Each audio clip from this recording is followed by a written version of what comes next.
Have you ever wondered how a single act of kindness could change your entire life? In the bustling financial district, where wealth and status determine your worth, 26-year-old barista Zoe Hayes is about to discover the true power of compassion. When a disheveled stranger walks into her upscale coffee shop unable to pay for his order, Zoe makes a split-second decision that will cost her everything. "Sir, if you're unable to pay, I'm afraid I'll have to ask you to step aside," her manager says coldly. But Zoe can't turn away the man with intelligent blue eyes hiding beneath his ragged appearance. What she doesn't know is that her small gesture of kindness is being watched by someone with the power to transform her world overnight. Kindness is rare in this world. "Thank you for reminding me it still exists," reads the mysterious note he leaves behind. 3 days later, Zoe finds herself unemployed, blacklisted, and facing eviction. But the universe has a way of balancing the scales when you least expect it. The man she helped wasn't who he appeared to be, and now he's about to repay her kindness in ways she could never imagine. This is a story about karma, second chances, and how the person you help today might just be the one who saves you tomorrow. The sun had barely risen over the towering skyscrapers of the financial district as Zoe Hayes rushed down the rain-slicked sidewalk. Her worn sneakers splashed through puddles, soaking the hem of her jeans. At 26, she had already mastered the art of the perfect morning hustle. Earbuds in, coffee shop apron stuffed in her backpack, and just enough time to make it before her 5:30 a.m. shift. Zoe pushed open the back door of Prestige Coffee, the upscale establishment where she had worked for the past 3 years.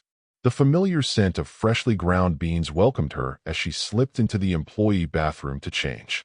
Staring at her reflection, she noticed the dark circles under her eyes. Last night had been another late one, video chatting with her grandmother while helping her sort through medical bills. "Another day, another dollar," she whispered to herself, tying her apron strings with practiced efficiency. And every dollar counts. The morning rush at Prestige was always intense. Located at the base of the Richards Financial Tower, the shop catered to investment bankers, corporate lawyers, and financial analysts who demanded their precisely crafted caffeine fix before ascending to their corner offices. The clientele matched the decor, polished, expensive, and often impatient. "Zoe, you are on register today." Trent called in sick again, announced Vivian Porter, the 39-year-old manager whose designer clothes and perfectly highlighted hair seemed at odds with the coffee shop setting. Rumor had it she had married into money but kept working to avoid boredom. Her management style was as cold and precise as the marble countertops. "Yes, Miss Porter," Zoe replied, moving quickly to her station. She had hoped to be on the espresso machine today. Fewer direct interactions with customers meant fewer opportunities for Vivian to criticize her lack of polish. The morning proceeded like clockwork, a blur of custom orders, forced smiles, and the gentle hum of business discussions. Zoe moved with efficiency, having memorized the preferences of most regular customers. Mr. Garcia always wanted his macchiato extra hot. Ms. Willingham needed exactly 3 pumps of sugar-free vanilla in her cold brew. Dr. Patel joked about needing a coffee 4-drip every Thursday after his overnight hospital shift. It was approaching 9:30 a.m. when the rhythm of the morning was disrupted. The bell above the door jingled, and in stepped a man who immediately drew everyone's attention, not for his commanding presence, but for how drastically he contrasted with the usual clientele. His gray hooded sweatshirt was soaked from the rain, hanging heavily on his tall frame. A scraggly beard covered the lower half of his face, and his hair stuck out in unkempt tufts from beneath a weathered baseball cap. Mud caked the bottom of his jeans and shoes. He looked disoriented, tired, and completely out of place among the suits and tailored outfits that filled the rest of the shop. A hush fell over the customers as they shifted uncomfortably, some pulling their designer bags closer to their bodies, others averting their eyes altogether. Vivian immediately stiffened behind the counter, her gaze following the man with undisguised suspicion. "Can I help you?" Zoe asked as he approached the counter, her voice maintaining the same friendly tone she used with every customer. The man looked up, and Zoe was struck by his eyes, a clear, intelligent blue that seemed at odds with his disheveled appearance. He appeared to be in his early 40s, with stress lines etched around his eyes and mouth. "Just a black coffee, please." Large, he said, his voice surprisingly refined despite his appearance. And maybe one of those breakfast sandwiches if you have any left. Name for the order? Zoe asked, marker poised over a cup.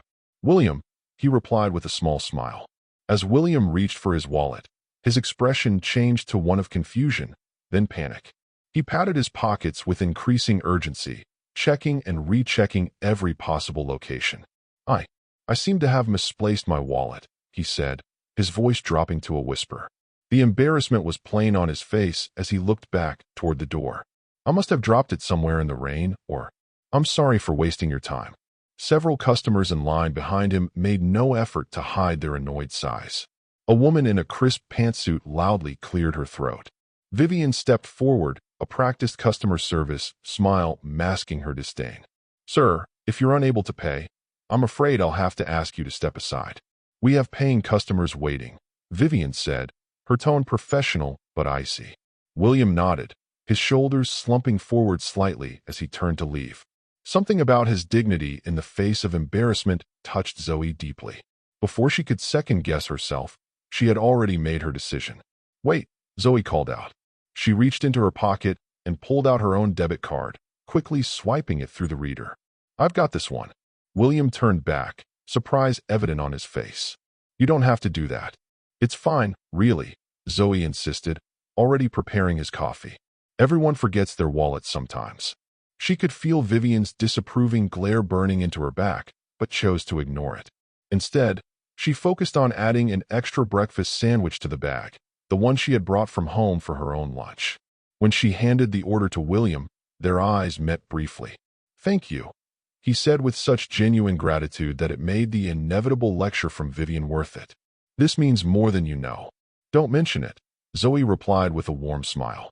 I hope your day gets better. As William moved to a corner table to eat his breakfast, Vivian pulled Zoe aside with a firm grip on her elbow. A word, Miss Hayes, she hissed, leading Zoe toward the storage room. Once the door closed behind them, Vivian crossed her arms. What exactly do you think you're doing? He was just having a rough morning, Miss Porter. It was only $11. That is not the point, and you know it, Vivian snapped. Prestige has standards. We cannot become known as the charity coffee shop for every vagrant who wanders in from the street. This is the financial district, not a soup kitchen. Zoe bit her tongue to keep from responding. Her rent was due next week, and $11 was nearly an hour of after-tax wages. But something about the man's eyes had compelled her to help. It won't happen again, she said flatly. See that it doesn't, Vivian replied, checking her immaculate manicure. And for the record, that comes out of your pocket, not the register. I'll be watching the reconciliation at the end of your shift. When Zoe returned to the front, she noticed William had finished his food and was preparing to leave. As he passed by the counter, he caught her eye and slipped a small folded piece of paper across to her. Thank you again, he said softly, before pulling his hood back up and stepping out into the rain. Zoe quickly pocketed the note, but not before Vivian noticed the exchange from across the room. The remainder of her shift crawled by under her manager's heightened scrutiny. Every interaction was monitored, every transaction questioned. By the time her relief arrived at 2 p.m., Zoe's cheeks hurt from maintaining her customer service smile. In the employee bathroom, changing back into her street clothes, Zoe finally had a moment of privacy to unfold the note William had left her. Written in surprisingly elegant handwriting was a simple message. Kindness is rare in this world. Thank you for reminding me it still exists. If you ever need anything, 555-712-4098. William R. Zoe stared at the number for a long moment. There was something about William that didn't fit neatly into the homeless person box Vivian had immediately placed him in. His speech, his handwriting, the intelligence in his eyes, they all suggested a more complicated story. As she tucked the note into her wallet, where it nestled against the last $20 bill she had until payday, Zoe wondered if she'd ever see William again. Probably not, she thought. The city was too big, too anonymous for such coincidences. Yet something told her their paths might cross again. Little did she know how prophetic that feeling would prove to be, or how dramatically that simple act of kindness would alter the course of her life. Stepping out into the afternoon drizzle, Zoe pulled her hood up against the rain, an unconscious mirror of William's earlier gesture, and headed toward the bus stop. Her grandmother's medication would cost an extra $30 this month, which meant she'd need to pick up another shift somewhere. As the bus approached, splashing through puddles, Zoe made a mental note to check the job board at the community college for tutoring opportunities.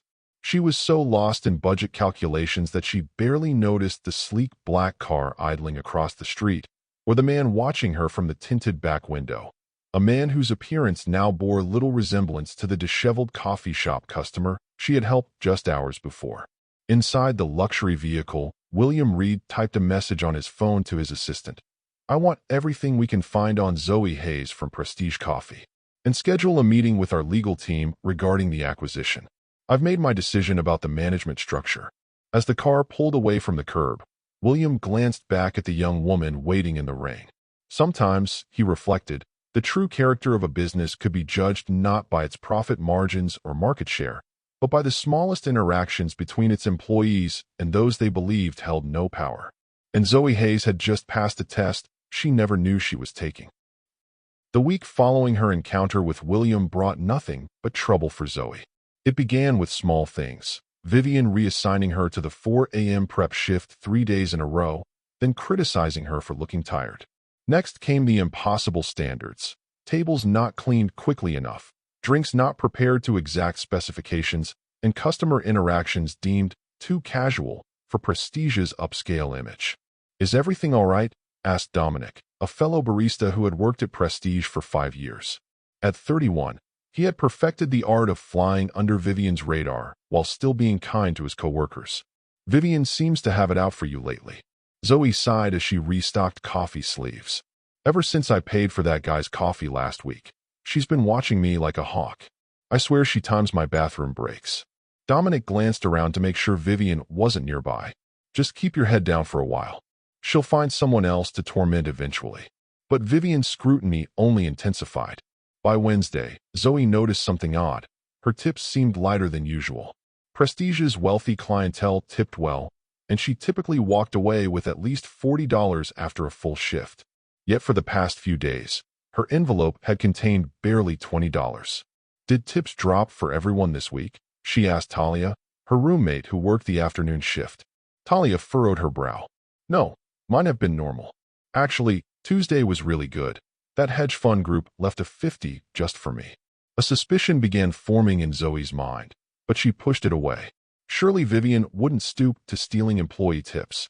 That was not just unethical, but illegal. Thursday morning brought the breaking point. Zoe was working the register when a teenage boy entered the shop. His clothes were clean but worn, his eyes darting nervously around the upscale establishment. He approached the counter with a crumpled $5 bill clutched in his hand. "What can I get you?" Zoe asked with a warm smile. "Just a small hot chocolate," he replied, his voice barely audible.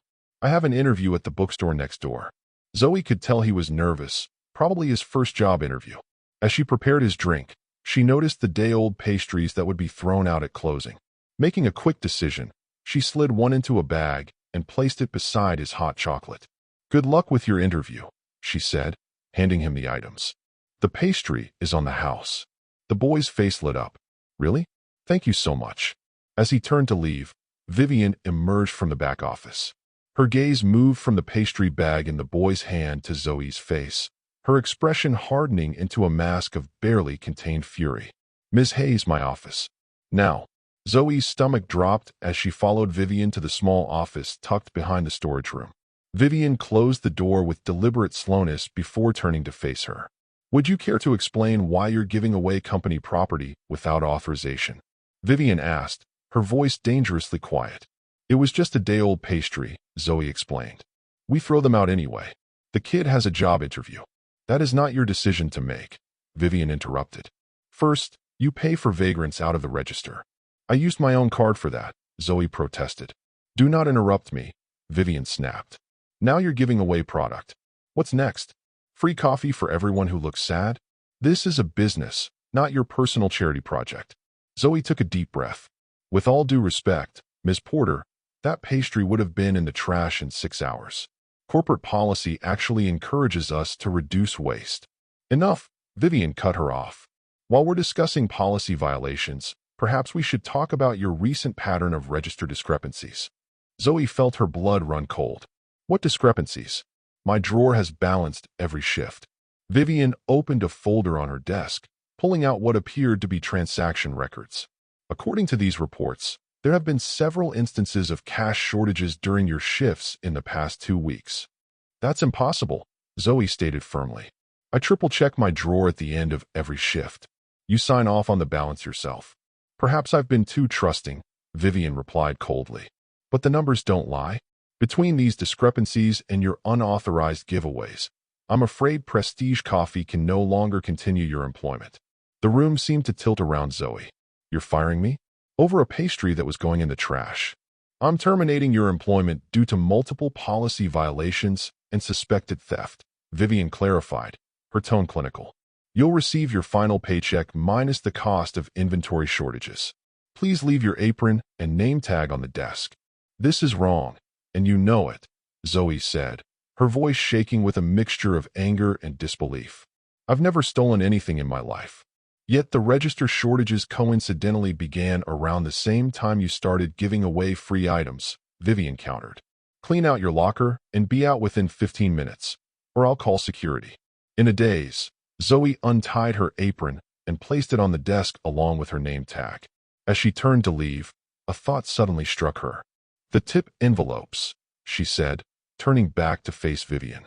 You've been skimming from them, haven't you? A flicker of something, surprise, perhaps, or guilt, crossed Vivian's face before her expression settled back into professional detachment. That's a serious accusation, Miss Hayes. One that could be considered defamatory. It's true, though, isn't it? Zoe pressed, anger giving her courage. The tips have been light for weeks, and only on my shifts. I suggest you leave now, Vivian replied, standing up. Unless you'd like to add trespassing to your list of offenses. Zoe held her gaze for a long moment before turning away. In the employee locker room, she quickly gathered her few belongings, a spare shirt, her thermos, a novel she read on breaks. Dominic appeared in the doorway, his expression concerned. Zoe, what happened? Vivian just told everyone you're leaving. She fired me, Zoe said, her voice hollow. Accused me of stealing from the register. Dominic's eyes widened. That's ridiculous. Everyone knows you're honest to a fault. Apparently not everyone, Zoe replied, closing her locker for the final time. Watch your tips, Dom. Count them before you sign the envelope. As she walked through the shop toward the exit, Zoe could feel the eyes of customers and co-workers alike following her. Vivian stood behind the counter, already instructing another employee to take over the register. The message was clear. Zoe Hayes was disposable, forgettable, already being erased from Prestige Coffee's immaculate image. Outside, the sun was shining, a cruel contrast to the storm raging inside her. 3 years of early mornings, difficult customers, and minimal sick days ended over a pastry and false accusations. But beneath the shock and hurt, something else simmered. The certainty that Vivian Porter was stealing from her employees, and the frustration of being powerless to prove it. The next 2 weeks passed in a blur of job applications and rejection emails. Zoe applied to every coffee shop, restaurant, and retail store within walking distance of her apartment. Each time, the response was the same. Positions filled, not hiring, or worse, silence. After her 10th rejection, she finally learned the truth from a sympathetic manager at a bakery 3 blocks from Prestige. I'd hire you in a heartbeat, the woman confided. But Vivian Porter called me personally, said you were fired for theft, and that hiring you would be a liability. Zoe stared in disbelief. She's blacklisting me? Can she even do that? The manager shrugged helplessly. Officially, no. But this industry runs on reputation, and Vivian knows everyone in the district. That night, Zoe sat at the small kitchen table in the apartment she shared with Talia, staring at bills spread before her.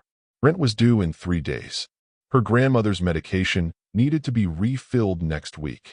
The final paycheck from Prestige had been insultingly small, reduced by mysterious inventory discrepancies that Vivian had conveniently discovered. There has to be something we can do, Talia said, sliding a mug of tea across the table. She had returned from her shift at Prestige with new information. 3 other employees had noticed light tip envelopes in the past month. We could report her to corporate. With what proof? Zoe asked bitterly. It's her word against mine, and she's been manager for 5 years. I'm just a replaceable barista. You're not replaceable to me, Talia insisted. Or to your grandmother. We'll figure something out. The next morning brought a new low. Taped to their apartment door was an eviction notice. Pay in full within 72 hours or vacate the premises. Zoe sank to the floor, the paper clutched in her trembling hands. 3 days to come up with rent money that didn't exist. 3 days before she and Talia would be homeless. I could ask my parents for a loan, Talia offered, though they both knew her family was struggling with medical bills of their own. As Zoe stared at the eviction notice, her mind returned to the folded piece of paper still tucked in her wallet. She had nearly forgotten William's note in the chaos of the past 2 weeks. The memory of his kind eyes and genuine gratitude resurfaced. I might have one option left, she said slowly, pulling out the crumpled note. Though it's probably a long shot. Talia eyed the paper skeptically. The homeless guy from the shop? Zoe, I don't think. He wasn't homeless, Zoe replied, remembering the elegant handwriting, the articulate speech. At least, I don't think he was. And right now, we're the ones about to be homeless, so I don't have much to lose. With shaking fingers, she dialed the number. It rang once, twice, 3 times. Zoe was about to hang up when a crisp, professional voice answered. Mr. Reed's office. How may I direct your call? Zoe nearly dropped the phone in surprise. My name is Zoe Hayes. William gave me this number a couple weeks ago. At Prestige Coffee. A pause. 1 moment, please. The line filled with soft classical music. Zoe raised her eyebrows at Talia, who leaned closer to listen. 30 seconds later, a familiar voice came through the speaker. Zoe, I was hoping you'd call. William, she asked, still not quite believing this was really happening. I'm sorry to bother you. You probably don't even remember. The kind barista who paid for my breakfast when I was having the worst morning of my month? I remember quite clearly, he replied, his tone warm. In fact, I've been wondering how to get in touch with you. Zoe hesitated, suddenly embarrassed. I wouldn't have called, but I'm in a difficult situation. I was fired from Prestige, and now my roommate and I are facing eviction, and I thought maybe you might know of any job openings? I can work anywhere, do anything. There was a brief silence before William spoke again. I'm sorry to hear about Prestige. May I ask why you were terminated? Zoe explained everything. The pastry, the false accusations, Vivian's blacklisting. Her voice growing stronger as she recounted the injustice of it all. William listened without interruption. When she finished, his voice was thoughtful. I'd like to help, Zoe, but I need to see you in person.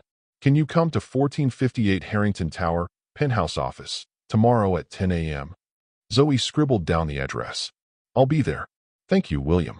And Zoe, he added before hanging up, don't worry about the eviction notice. Consider it handled. The line went dead, leaving Zoe staring at her phone in confusion. What just happened? She whispered. Talia grabbed her laptop and quickly typed in the address. Her eyes widened as the search results appeared. Zoe, she said slowly, turning the screen so her roommate could see. 1458 Harrington Tower is the headquarters of Reed Enterprises. William Reed is the CEO. He's worth billions. The realization hit Zoe like a physical blow. The disheveled man she had helped, the one Vivian had dismissed as a vagrant, was William Reed, one of the wealthiest men in the city. And tomorrow, for reasons she couldn't begin to fathom, she was meeting him at his office. As she struggled to process this revelation, her phone pinged with a notification from her bank app. A new deposit had been made to her account. Exactly 3 months' rent, with a simple note attached. Consider this in advance on your future. William Reed. The gleaming glass facade of Harrington Tower reflected the morning sunlight as Zoe approached its imposing entrance. She had spent an hour that morning agonizing over her outfit, finally settling on her only interview suit, a navy blue ensemble that had seen better days but was still professional. Her hair was pulled back neatly, and she had applied a touch of makeup to hide the exhaustion of a sleepless night spent wondering what awaited her. The lobby security directed her to a private elevator that required a keycard. An attendant nodded at her name and pressed the button for the penthouse floor. As the elevator ascended 58 floors, Zoe's stomach churned with a mixture of anticipation and anxiety. When the doors opened, She stepped into a reception area decorated in minimalist luxury. All clean lines, natural light, and what appeared to be original artwork. A polished receptionist greeted her with a practiced smile. "Ms. Hayes, welcome to Reed Enterprises. Mr. Reed is expecting you. Please follow me." She was led down a corridor to a set of mahogany double doors, which opened to reveal a spacious corner office with floor-to-ceiling windows offering a panoramic view of the city. Standing at the window was William Reed, but a very different version from the disheveled man she had met at Prestige Coffee. This William Reed wore an impeccably tailored charcoal suit. His hair was neatly trimmed, his face clean-shaven. He turned as she entered, and Zoe immediately recognized the same piercing blue eyes that had caught her attention 2 weeks ago. "Zoe," he said warmly, crossing the room to shake her hand. "Thank you for coming. Please, have a seat." As she sat in the offered chair, William settled across from her. "You must have questions," he began. "A few," Zoe admitted, finding her voice. "Starting with why one of the richest men in the city was pretending to be homeless in a coffee shop." William smiled ruefully. "Not homeless, just having an extremely bad day. My car broke down in the rain 6 blocks away, and I was drenched by the time I reached Prestige. I really did lose my wallet. It fell out somewhere between my car and the shop." He leaned forward slightly. "But what started as a genuine mishap became unexpectedly illuminating." "Illuminating how?" Zoe asked.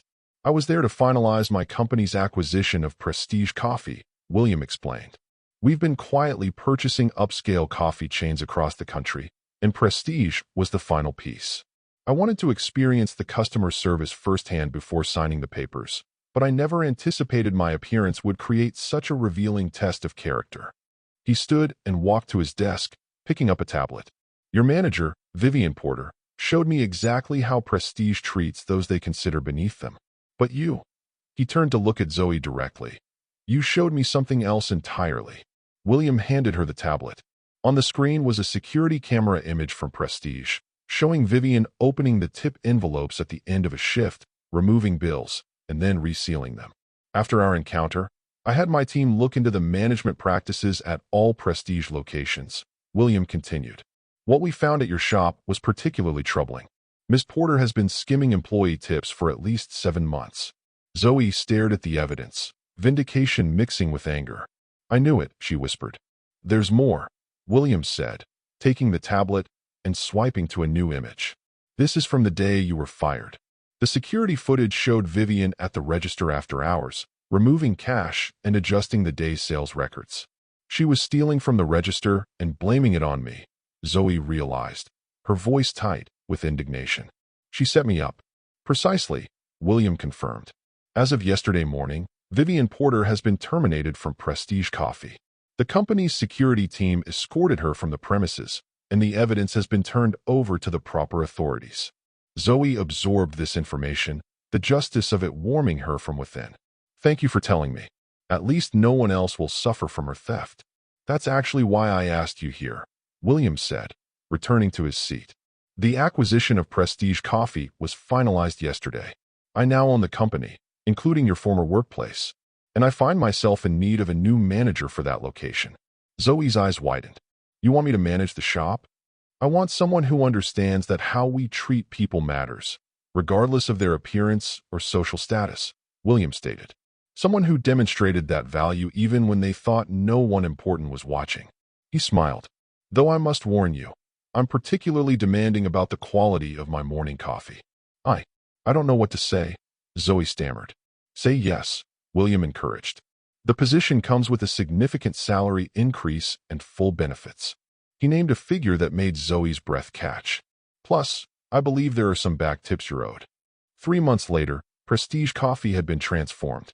Under Zoe's management, the shop maintained its upscale atmosphere but developed a reputation for exceptional service to all customers, regardless of appearance or status. Employee morale soared as Zoe implemented fair scheduling practices and transparent tip distribution. Business improved as word spread about the shop's excellent coffee and welcoming environment. On a crisp autumn morning, Zoe was training a new barista when the door opened. She glanced up and froze. Vivian Porter stood in the entrance, looking markedly different from the polished manager Zoe remembered. Her designer clothes had been replaced by a department store outfit. The highlights in her hair had grown out, and the confident posture had given way to a hesitant demeanor. Vivian approached the counter, clearly not recognizing Zoe at first. "I saw the hiring sign," she said, not quite meeting Zoe's eyes. "I was hoping to apply for a barista position." Zoe studied the woman who had caused her so much hardship. According to the grapevine, Vivian's firing had come with legal consequences. She had avoided jail time, but was required to pay restitution for the stolen tips and register funds. Her reputation in the industry was in tatters. "Vivian," Zoe said, her voice steady. Vivian's head snapped up, recognition and shock washing over her face. "Zoe, you work here?" "I manage this location now," Zoe replied. She could see the calculations happening behind Vivian's eyes, the realization that her former subordinate now held power over her future employment. I should go," Vivian said, turning to leave. "Wait," Zoe called. As Vivian turned back, Zoe made a decision that surprised even herself. "We have an opening for an entry-level position. Morning shift, starting at 5 a.m. Vivian's expression cycled through disbelief, suspicion, and finally, desperate hope. "You would hire me? After everything?" Zoe thought about karma, about cycles of cruelty and kindness. "Everyone deserves a second chance," she said finally. "The application is online. Training starts Monday at 4:30 a.m. Later that evening, as Zoe was closing the shop, the door opened one last time. William Reed walked in, dressed casually but unmistakably affluent.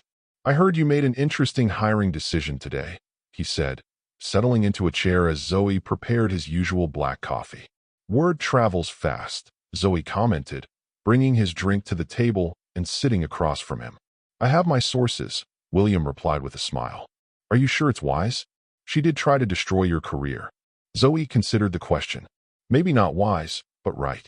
She'll work under the same people she once mistreated.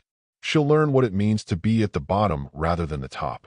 And maybe, just maybe, she'll learn something about kindness along the way." William studied her thoughtfully.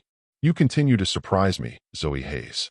"Life has a way of coming full circle," she replied, glancing around the shop that had once been the site of her humiliation and was now her domain.